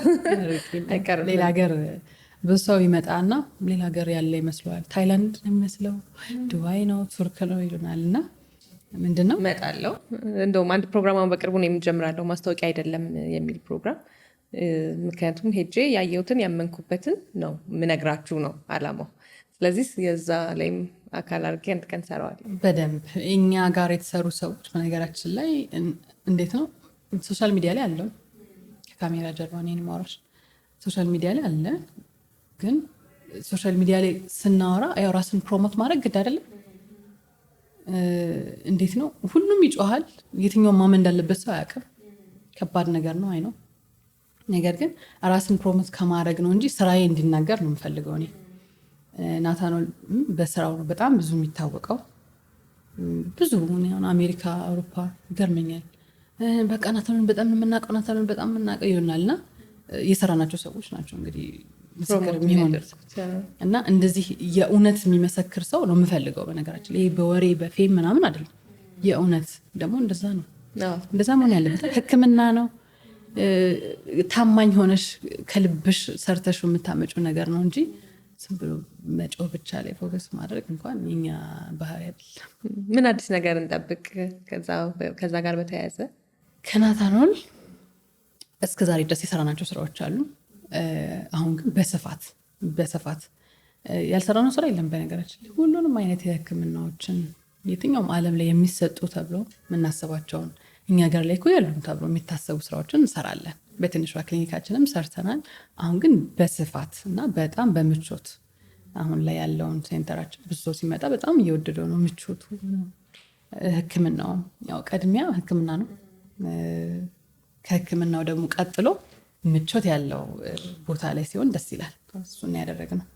እንደውም ከዚህ ጋር ተያይዘው እንደ አንድ የጥርስ ሐኪም ከውበት ጋር ከተያያዙ ጉዳዮች ጋር እና ከሁለቱ የትኛው ላይ በደንብ ፎከስ አድርገሽ ለደንበኞች ትመክሪያለሽ የሚለውን ነገር መጠየቅ ፈልግ ነበር። ጤና ላይ በጣም ፎከስ አደርጋለሁ። የጥርስ ሐኪም ነኝ። ሰው ጥርስን መጠበቅ ነው ዋና ስራዬ። ስለዚህ በተቻለ መጠን የሰውን ጥርስ ለመጠበቅ ነው የምሰራው። እስከ መጨረሻው ድረስ ተጉዘን ጥርሱን ለማዳን እንሞክራለን። ለምሳሌ የታመመ ጥርስ እስከ መጨረሻው እስከምንችለው ድረስ ሳይንሱ እስከፈቀደልን ድረስ ማለት ነው። እሱን አድርገን ጥርሶቻችሁን መጠበቅ ማስቀጠል። ከዛ ባለፈ ግን የተጎዳ ጥርስ ሲኖር አክመን የምናደርግላቸው ተጨማሪ ህክምናዎች ሊኖሩ ይችላሉ። ለምሳሌ እኛ ጋር ሆሊውድ ስማይል ያው እንደነገርኩሽ በስፋት ይሰጣል። ሁሉንም ከስተመሮቻችን ሆሊውድ ስማይል እንዲያደርጉ አድቫይዝ አናደርግም። አንድ ሰው ፍላጎት ኖሮት ከመጣ ወይም ደግሞ ጥርሱ ሪሊ የሚያስፈልገው ከሆነ ግን አድቫይዝ እናደርጋለን። ለምሳሌ በፍሎራይድ የተጠቃ ጥርስ መቀየር አለበት ብዬ አምናለሁ። መለወጥ አለበት። የኔ ሀሳብ ብቻ አይደለም፣ ከስተመሩ ዊሊንግ ሲሆን እንጂ አንድ ሰው በጥርሱ ደስተኛ ከሆነ እኔ ምንም አይነት እንትን የለኝም። በቃ በጥርሳችሁ ደስተኛ በቃ ያነ የምፈለገው። ምክንያቱም ጥርስ እንደራስ ነው። የፈለገ ነገር ሰው ቆንጆ ነው ቢልሽ አንቺ ኮምፈርተብል ካልሆንሽበት ሰው አይቀበልም። ይህን ምልሽ ከሚመጡ በየቀኑ ከማያቸው ነገሮች ተነስቼ ነው። አንዳንድ ሰው በጣም ትንሽ ችግር ይኖረውና አልስቅም ይላል። በቃ አልስቅም እንደዚህ ሆኜ እንደዚህ ነው። አንዳንድ ሰው ደግሞ በጣም የተበለሻሸ ነገር ይዟል፣ ግን ምንም አይሰማቸውም። ሰው እነሱ ነው ካላስተካከልኩ አልልም። ጥሩ ነገር ግን ደግሞ በዚህ መንገድ ማስተካከል ይቻላል። ስለዚህ ሰዎች እንዲህ ነው የምፈልገው ብለው ሲመጡ ከባለሙያ አንጻር ደግሞ እንዲህ ነው ብዬ እነግራቸዋለሁ። ለምሳሌ ጥርሳችሁ አሁን አንቺ ጥርስሽ እንግዲህ ትንሽ ማስተካከል ያለበትን እኔ የምልሽ ምንድነው ጥርስሽ እንደዚህ ብላለች፣ ጥርስሽ ቢስተካከል በብሬስ ማስተካከል እንችላለን። ብሬስ አሁን የማይታይም ብሬስ አለ። ለምሳሌ ለእንደናንተ አይነት ስራ ላለው ሰው እና ጥርሶቻችሁን በተፈጥሮ መንገድ እንዲስተካከሉ ነው የምንፈልገው። ነገር ግን ያን ማድረግ የማይችሉ ሰዎች አሉ፣ ጊዜ የሌላቸው ወይም ፍላጎት የሌላቸው። ለእነሱ ሰዎች ደግሞ የተሻለ ህክምና የሚለውን አማራጭ እንሰጣለን። ቬኒየር የተሻለ ነው የምለው ለምንድነው? ሁሌ በጣም ሚኒማል ፕሪፓሬሽን ስላለው ነው። ወይም ደግሞ ጥርሳችሁን አንጎዳው፣ በቃ ጥርሳችሁ አለ ከስር ጤናው በተጠበቀ ሁኔታ። ግን ሁል ጊዜ አንድ ሰው ወደ ቬኒየር ሊድ መደረግ የለበትም። ምክንያቱም ጥርሱ የተወሰነም ቢሆን መነካቱ ስለማይቀር ያው ጥርስ ደግሞ አይተካም አይደል? አንዴ ከሄደ ሄደ ነው። ምን ያህል ጊዜ ይቆያል ቬኒየር? በደንብ መሰራት ይጠይቃል፣ በአግባቡ በጥሩ ባለሙያ እና እያንዳንዱ ስቴፕ ደግሞ በደንብ በጥሩ ሁኔታ ከተሰራ 15 ዓመት 20 ዓመት ድረስ እንደ ጥርሱ እንደ ሰውየው የጥርስ አጠባበቅ። አንዳንድ ሰው በደንብ ጠንቃቃ ነው። በቃ ትንሽ ደረጃ ያላቸውን ጥርሶች ራሱ 25 ዓመት ምናምን ይዞት የቆየ ሰው ይመጣል እኛ ጋር። በጣም ኳሊቲያቸው ወረድ ያሉ ጥርሶችን ማለት ነው። እኛ ስንሰራቸው ለ10 ዓመት ብለን የምንሰጣቸውን 25 ዓመት የዛሬ 25 ዓመት። አንዳንድ ሰው ደግሞ በጣም ጠንካራ ጥርስን ጨምሮ፣ ጥርስ እንግዲህ ከሰውነታችን በጣም ጠንካራው ነው። ተፈጥሮ የሰጠችን ነው አይደል? ፈጣሪ የሰጠን ነው። በጣም ጠንካራ ነው። ነገር ግን 2 ዓመትም ሳይገለገልበት ለምሳሌ ልጆች ገና ከማብቀላቸው ጥርሳቸውን ቦርቡረው ጎድተው የሚመጡ ልጆች አሉ።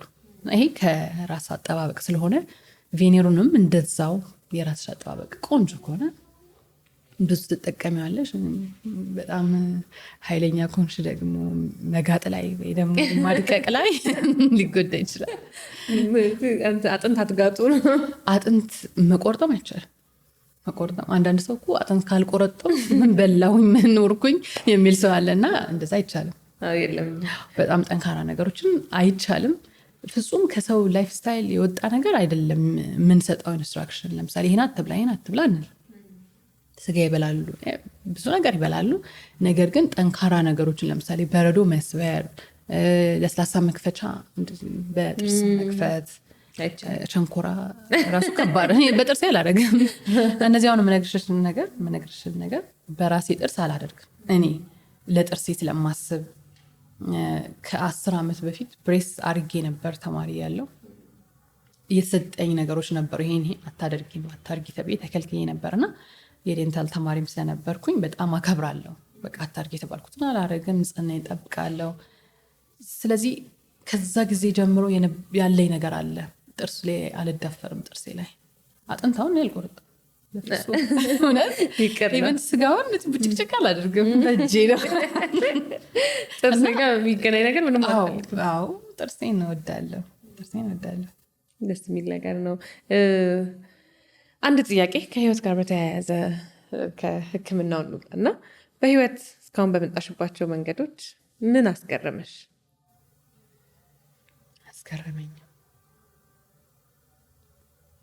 ምን አስገረመኝ?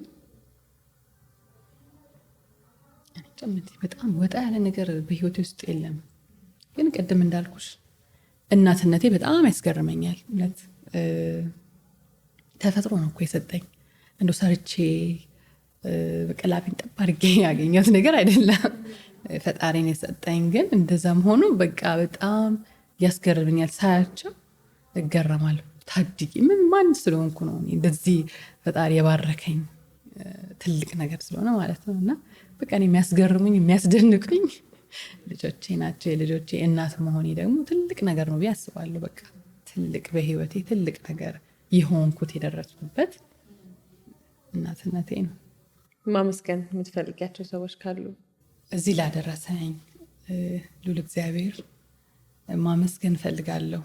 እውነት በእያንዳንዱ ህይወቴ በነገራችን ላይ ፈጣሪ ነው እዚህ ያደረሰኝ። ወይም ደግሞ ለእያንዳንዱ ስኬቶቼ ቅድም እንደነገርኩሽ እናትም ሰውን ፈጣሪ ነው የሰጠኝ እና በየቀኑ ስወጣ የፈጣሪ ፍቃድ እንዲሆን እየጸለይኩ ነው የምወጣው። በቃ ውሎዬን አንተ አሳምረው፣ አንተ የፈለግከውን ብቻ ስጠኝ የምል ሰው ነኝ። በነገራችን ላይ ይህን ሁሉንም ስጠኝ አይደለም፣ ፈጣሪ የፈቀደውን ለእኔ ያለውን ለእኔ የሚሆነውን። ምክንያቱም አንዳንድ ነገሮች በጣም ትፈልጊያቸዋለች፣ ነገር ግን ለአንቺ ላይሆኑ ይችላሉ፣ ሊጎዳሽም ይችላል። እግዚአብሔርን በጣም አመሰግናለሁ በእያንዳንዱ እርምጃ ውስጥ ስለሚያግዘኝ፣ መልስ ስለሚሰጠኝ። ከዛ መቀጠል ደግሞ ወላጆቼ አሁን ያለችዋን ህሊና ስለሰሩ ከልጅነት እስካሁን ድረስ በነገራችን ላይ እስካሁን ድረስ አባቴ እኔ እሱን ጠይቄ ነው የሆነ ነገር ማደርገው እና መቼ እንደሚቆም አላውቅም። የአባትና የልጅ ነገር የወላጅና የልጅ ነገር በእያንዳንዱ ስቴፔ እነሱ አሉ ከጀርባዬ፣ የእነሱ እርዳታ የእነሱ ምክር።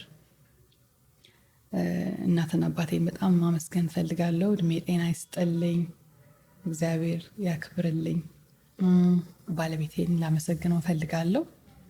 እዚህ ደረጃ እንደደርስ እውነት በጣም ትልቁን አስተዋጽኦ ይወስዳል። ከቤተሰቦቼ ቀጥሎ ማለት ነው። ቤተሰቦቼ እድገቴ ላይ በእያንዳንዱ ስቴፔ ላይ አሉ። ነገር ግን ካደግኩኝ በኋላ እሱን የተረከበኝ እንዳልኩሽ ያው ብዙ እድሜን እሱ ጋር ነበርኩኝ እና እሱ ከተረከበኝ በኋላ እያንዳንዱ ለምሳሌ ዴንታል ስኩል እንድገባም አብረን ቁጭ ብለን የሰራነው ነገር ነበረ። ከዛም ደግሞ ትምህርት ላይ በጣም ሲሪየስ ነው። ትምህርቴን በጣም ጎበዝ እንደሆን እንድሰራ እገዛ ያደርግልኛል። መጽሐፍ ከመግዛት ጀምሮ የሚገርምሽ መጽሐፍ ይገዛልኛል፣ ያስጠናኛል። እንደዛ ነበር እና ከዛም ደግሞ የራሴን ክሊኒክ እንድከፍትም ረድቶኛል በእያንዳንዱ ነገር። አሁን አዲሱን ናታኖል ዴንታል ሴንተርን በመክፈት ውስጥ በጣም ብዙ ነገር ነው ያሳለፈው። ስራውን ትቶ እስከ ማገዝ ድረስ እዚህ ነበር ሁሉ ነገር እስኪሰራና በጣም ላመሰግነው እፈልጋለሁ። እኔ ቢዚ ሆኜ ለምሳሌ ሳመሽ ወይ የሆነ ቦታ ሲሄድ ልጆቼን በደንብ ጠብቆ ተንከባክቦ ጉድለቴን እንዳያውቁ ማለት ነው። እንደዛ እያደረገ እንግዲህ እኔም ለዚህ ያበቃኝ እሱ ነው። በጣም እግዚአብሔር ይስጥልኝ፣ እግዚአብሔር ያክብርልኝ። እንግዲህ ዶክተር እንግዲህ ሰዓትሽን ሰጥተሽ እዚህ ይህን የመሰለ ቆይታ ስለሰጠሽን እጅግ አድርጌ ያመሰግናለሁ። ተመልካቾቻችን እንግዲህ ከዶክተር ህሊና ጋር የነበረን ቆንጆ ቆይታ ይህንን ይመስል ነበረ። ሳምንት ከሌላ እንግዳ ጋር እዚሁ ስቱዲዮ እንገናኛለን። ይህንን ፖድካስት ከጀርባ ሲያግዙ የነበሩትን ሰዎች፣ አጋር ድርጅቶች የምናመሰግንበት ሰዓት ነው። ሳም ስቱዲዮ ኢትዮጵያ፣ ቢፋኔ ጀነራል ትሬዲንግ፣ ዲኖ ፋሽን ቢዩቲክ፣ ውድ ላቬንደር የቤትና የቢሮ ዕቃ ማስዋቢያዎች፣ ሁላችሁንም እጅግ አድርጌ ያመሰግናለሁ። ሳምንት ከሌላ እንግዳ ጋር እዚሁ እንገናኝ ባይ